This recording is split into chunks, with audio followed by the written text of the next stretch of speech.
প্রতিদিন তো বাসায় ইফতারি বানাই, তো আজকে কোনো রকম ইফতারি বানাবো না। কারণ হচ্ছে আজকে একটু বাহির থেকে ইফতারি এনে সেটা দিয়ে ইফতারি করব।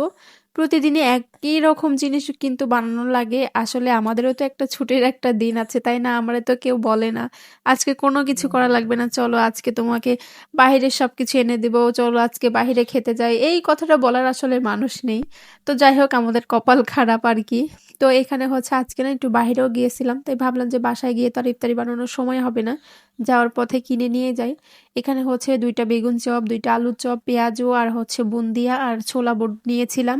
আর এখানে নান রুটি নিয়েছিলাম আর চিকেন চাপ নিয়েছিলাম। এটা আমার অনেক বেশি পছন্দ। আমি রাতেই বলে রেখেছিলাম বুশরার বাবাকে যে, "কালকে না ইফতারি বানাবো না। তুমি হচ্ছে নান রুটি আর চাপ নিয়ে আসবা।" তো বলেছে, "আচ্ছা ঠিক আছে।" তো এখানে আমি ইফতারিগুলো সবকিছু রেডি করে নিয়েছিলাম।